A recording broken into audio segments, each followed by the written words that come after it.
and welcome to Pulp Mythos. I'm Brian here with Larry. Spencer's going to be unable to be on this review, but he'll be back on other reviews. Go check out me and him talking about Big Sky this week. But we're here to talk about Snowfall, Season 5, Episode number 6, The Iliad, Part 2.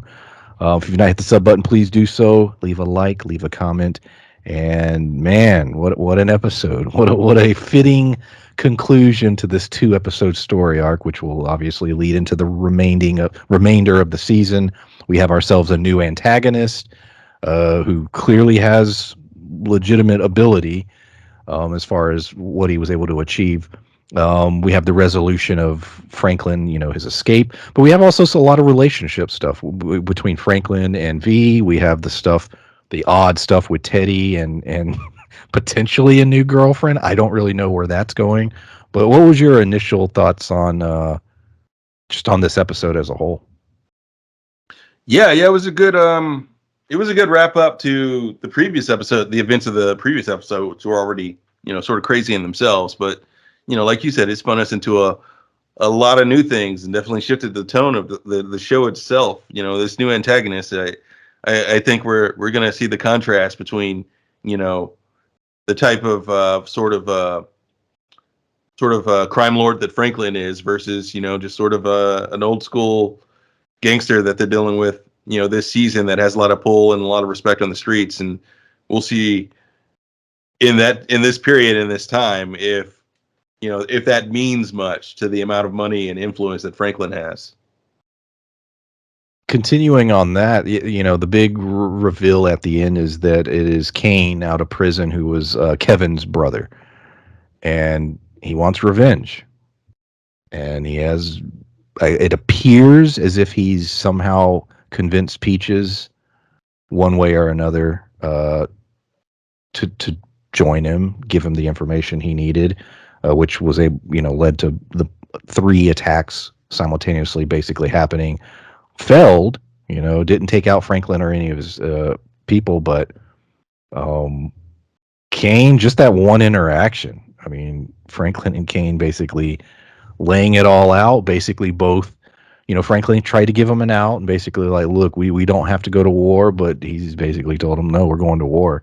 So we get wartime Franklin again, starting, I guess, in the next episode.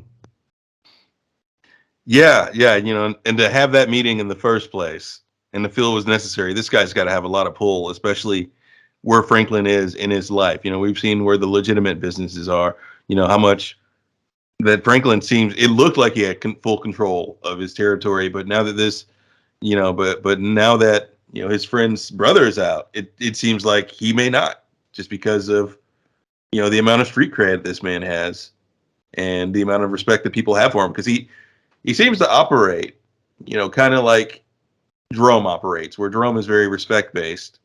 And I guess we'll see whether Franklin and his crew can survive this, or whether they have to shift their business in some way. Because I mean, his business is going to maintain. It's just will he be able to keep that territory? Speaking, Jerome had one of the greatest scenes ever when he just beats the shit out of that guy. I loved it.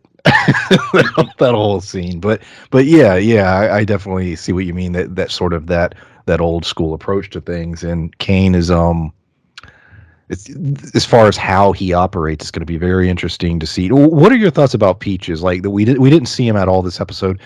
They kept speculating whether or not he had betrayed them. The moment where it sort of nudged you to think, yes, he did, or he had betrayed them in some way, because the money stash was a place that only a couple people knew about, including him, and it was, taken. So hopefully there's more clarity on what exactly happened.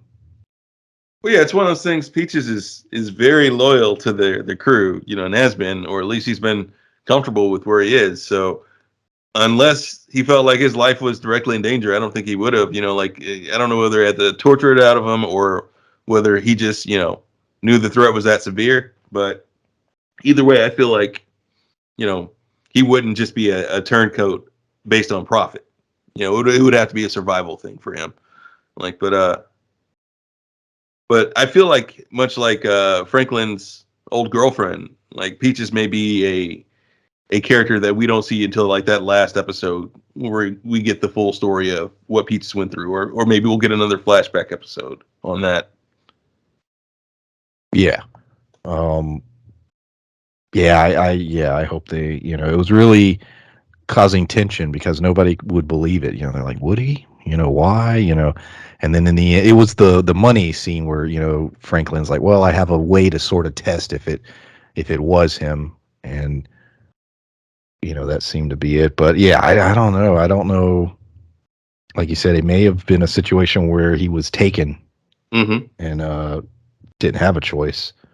Well, yeah, there's that scene, and yeah, because we started this season with Franklin killing one of his oldest friends, and Peaches was there for that scene, and I feel like Peaches was forced to betray Franklin in some way, and knew that no excuse that he could give would be enough, or at least that's what he felt. There was a lot of great bonding between Franklin and Gustavo this episode. I mean, they were in a lot, but almost half the episode was just those two trying to escape. Between them dealing with the Tiger King and that the way I just love how calm that played out. With Gustavo taking his belt and he realized, well, he's got to pull the door and. He just made it where he couldn't, and the guy, ended up falling, and his leg got ripped off. And then for them to get captured by that crew, and then Franklin realizing, well, there's a tiger, and using it as a trap to escape later, and then coming back to rescue Gustavo. I loved all that, and even the moment where they're bonding, and he's just like, look, I didn't think you would come back. I have an issue with trusting people, and then Franklin laying out that the more reveals about Teddy, like, yeah, Teddy was spying on us, right? And I'm very curious to how that's going to affect all those relationships going forward. Yeah, right. I think that definitely drove a wedge between Gustavo and Teddy, because I feel like Gustavo felt like there was more trust between him and Teddy, than there actually was, and so he'll be looking over his shoulder now, and likely a little less willing to betray Franklin if that's the direction Teddy goes. I don't think he'll want to do that, because he probably trusts Franklin a lot more now. Especially since he knows he's still a fan. They had a heart to heart in this episode and everything, and then like you said, there's a whole experience with the tiger, which, by the way, that was a very risky trap. I think that was like a full on. That just shows how desperate the situation was, because there was a good chance. There were a lot of people there, but there was a good chance that tiger would potentially lunge at Franklin first. Yeah, true. I didn't know what he was going to do. Initially, I figured he had a plan, but I wasn't 100% sure what it was. And it wasn't until they got to that house and I was like, are those the gates? And I was like, oh shit, that's the tiger house. But I wasn't completely clear on what he was trying. Yeah, same here. Not like you said, not until they got to the house, and I thought, okay, is he going to say, oh, it's right here in the cage, and then he goes in the cage, and the tiger pops out, and even then, it's still risky because the tiger is loose. Regardless of what he had planned, that tiger is loose. So yeah, but that's the only way he could have defended himself. I guess he figured, well, it's a coin toss, and I know which way the chips land if I don't do this. So they're going to kill me if I don't take this risk. So I might as well take this risk. We have several very important scenes with Franklin this week regarding sort of his relationship with V and where that's going. And she has a moment where she speaks with Sissy and basically it appears she comes to the conclusion that, look, I know what it is you do. I thought I would be safe. Clearly I'm not. So for the time being, we'll be business partners. I'll go to work every day, but everything else has to stop until you're able to make that transition to a legitimate business. And, she's pregnant. We had the moment with the ultrasound. And so, it appears by the end that he truly wants this at this point. He wants a family. You could see sort of the loss that he was feeling, and it's going to be very interesting to see how that all plays going forward. Yeah, knowing Franklin, well, I'll just say it seems like there's no way to me that he's going to give up this his illegal business. Like, yeah, he wants his legitimate businesses, but like he's never going to be out of the game he's in. So he's going to try to manipulate his way back into her life to some degree. Because that's just how Franklin tends to do things. Or at least that's how I feel he's going to do it. Because there is no out. He may promise her there's an out, but there's never going to be an out. Avi has an amazing line of dialogue this week when he's talking to Franklin. They're talking about different things, and Avi basically, he's a soldier. He's like, look, this is my life. This is what I am. I realized this a long time ago. This is what I do. I go from war to war. That's all it is. You don't have to do that. Things are different for you. You have options. That's more dangerous, if in some ways, than knowing your path. It was an interesting scene. Did anything you got out of that? Well, it's I got something out of that, which is this is a little worrisome for Avi, to be honest, because he's been the crazy character. He's been the wild card for the entirety of the series, and all of a sudden now he's the voice of reason, and he has been for this whole season. That's a good point. That doesn't bode well for Avi. Like, I don't know if he's going to survive this one. He's making too many good points. Yeah, that's a good point. We got the I don't really know even what to say about this. I was writing the notes and I was like, I don't really even have a theory. I don't know what this means. The Teddy situation. Like, all right, he's being nursed back to health. Fine. We have the little moment where he's having the nightmares, sort of the PTSD stuff. So it's like, okay, we got that. But the moment in which I can't even remember the character's name, but she comes in the room and she's just like, he's trying to figure out, well, what is it that you want? I agreed that I would give you, X amount of money. She's like, well, I want more now. I know what it was in the car. Okay, they're hashing all that out. But then he's like, no, there's something more you want. He can tell, he can read people. And she basically, from what I gathered, was like, I think she wants him. That's what I got out. I mean, I don't know. I was like, at first I was like, is this going to be one of those weird, like she's going to hold him hostage things? But then it didn't seem like that was the case. It just seemed like she legitimately was like, look, I want a relationship. And I don't know. Is that what you got out of that scene? Like, I thought it was was odd.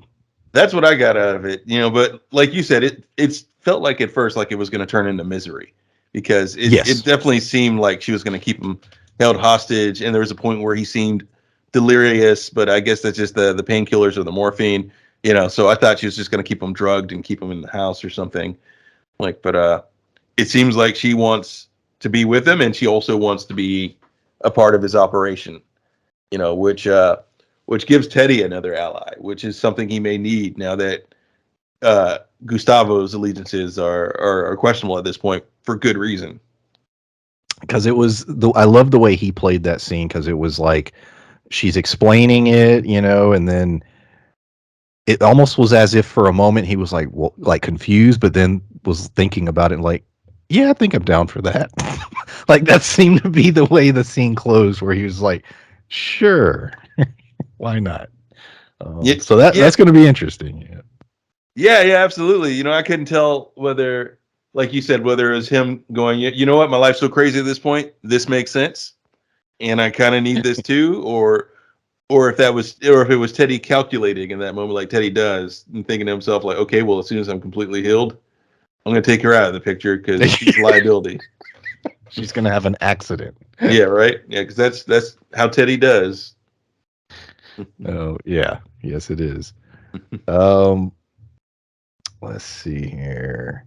It's not a whole lot more. This episode, like I said, we got the bulk of it was the Franklin Gustavo escape stuff. So that was literally like 60-70% of the episode. Yeah, another great episode, man. I'm very excited to see where this goes. I want to talk real quick because like I said, I don't have a whole lot more about this episode, but you sent me a link to this interview, and you were just saying there's just a lot of really cool stuff in the interview that but the potential for a spin-off show too. But yeah, you can go into that because I didn't have a chance to watch it. Oh yeah, it was very cool. It was what is the 97 point? I forget what the number is after the point. But the interview with Freeway Rick Ross. They talked to him about the show, about his life in general, and it's pretty crazy some of the things he referenced. That actually happened because they talked about the storyline with the reporter last season that actually happened, that there was a reporter that broke this story in the 80s who committed suicide. They talked about some of the CIA stuff and he elaborated on that. And, then there's also hints at things that may be about to happen, because they mentioned like trains would stop, you know, in those neighborhoods and they would be full of guns and their guys would come out and get guns and everything. And, so Leon might be about to go to war the way that Leon's talking about going to war. It might get that crazy. Like, but Yeah, it's Hot 97. Hot 97. Yeah, Yeah. it's on YouTube. And not only that, but Freeway Rick Ross has his own podcast. I think it's called After the Fall, if I'm getting that correct. I'll look it up here. It was just really interesting, and I was surprised that all the things that actually happened. And a lot of people say that the true story is honestly even more interesting than the show. So I'm gonna look that up. He has a book and everything. Yeah, it's called After the Snow. That's the name of the podcast. I'm curious if I wonder if he reviews the episodes and stuff of Snowfall. That'd be cool. But the potential of another show, because you said he was talking about a spin-off show or maybe a movie, or there's other projects in the pipe. He said he was working with he was working with one of the showrunners of Snowfall on another show, which I imagine, since we've mentioned this a lot in our podcast, that there's that 20-year period where he goes to jail. Like, we may get something after that. We might get like a side story with another character. It's either way, it's the writers are good enough and the subject matter is interesting enough. Any additional show that they're doing, around these characters, I'm all in for. Yeah, definitely. I do not want this story to wrap up in this season. This is the kind of show where it has legs. I could see several more seasons. A spin-off show would be great as well. For me, it's just the beginning. It's not stale in any way. The show's constantly, and I think part of that's because it pulls from real world events and shit that really happened. So that helps. Oh, yeah. Speaking of which, I just looked at the description and it looks like he does go through episodes of Snowfall and like breaks it down and everything. Oh, I'm gonna have to listen. Yeah. Goodfellas. If anybody who's a fan of that film, there's a commentary where I believe it's an FBI agent. I think it's an FBI agent who was like working the case. And so it's really cool because if you watch it, he goes in and explain, like, as the scenes are happening and certain characters are killed or, different things happen, those were real people. And so he sort of breaks down what's real, what was exaggerated, what they weren't clear on. And you sort of get sort of the real world version of those events. It's really cool. I would assume this is probably similar to that. It sounds like that's what they're doing essentially, and it just overall just seemed like a real interesting guy. So I would have checked out that podcast regardless, just because and some of the things they didn't add in there, like the big difference between him and Franklin seems to be their start, because in this show, Franklin's getting kicked out of college, whereas it seems like early on, Freeway Rick Ross wasn't really given much of a chance. He starts off, starting his own chop shop and then gets arrested for that and is illiterate at the time, mind you, and teaches himself how to read and starts reading books and starts reading up on all kinds of things and goes into all the stuff you see on Snowfall after that, and it was actually a teacher that got him into the drug game. It was like a tennis instructor at his school, like one of their teachers and tennis instructors. That's great. But yeah, I do plan on listening to that interview. But yeah, like I said, it was another great episode. There's what 4 left of the season, and like I said, we'll be covering all of them. Do you have any other thoughts before we wrap this up? I think that's it. I'm just curious, and there's no way to tell because we didn't get any additional information on it. Who are these people that Sissy is talking to? Who Yeah, want to spy on her family? yeah, we didn't get any of that this episode. We got her sort of reflecting on life a little bit. She had a few little words of wisdom here and there, but in terms of that specific story, yeah, I don't know. And which is a good point bringing it up because we now have sort of Franklin's literally his crew's at war with Kane. Um, they he's made it clear that he wants them dead, and so Franklin's going to have to deal with that. He's also going to have to deal with the stuff that he doesn't realize he has to deal with, including whatever Sissy's got going on, Teddy, who's always got crazy stuff going on. So yet again, Franklin has multiple things happening, some of which he's very aware of, and some of which he's not. And it's going to be interesting to see, how he deals with it. Yeah, with all these personal betrayals, he might start lashing out at the wrong people, which, potentially puts Veronique in danger, as we've been saying, because, before he blames his mother, he's more likely to blame Veronique, if I'm saying her name correctly, because she's a new element. His mother has never betrayed him like that. He wouldn't expect that from his mother. Yeah, yeah. I've heard her name pronounced multiple ways. Veronique, Veronique. Even in the show, they'll call her a couple different things. But yeah, would you say Veronique? Yeah, I said Veronique. Veronique. The whole time I was saying, I was like, I was thinking, like, I'm probably butchering this. I probably just need to say V. um, but yeah, man, love this show. Very excited for the future of it, and yeah, we appreciate everybody listening. More content on the way. I think we might do. I think it's called Tokyo Vice. We'll see. I believe that might start this weekend or next week. Didn't know it was that soon. Yeah, I didn't either. I didn't realize what day it was, man. Like we're almost in April, in like Crazy. a day. Yeah. So a lot of HBO stuff coming in April. A lot of stuff. Oh, we got the date on the new Game of Thrones. I think August. So that's not far. No way. August. Yeah, August.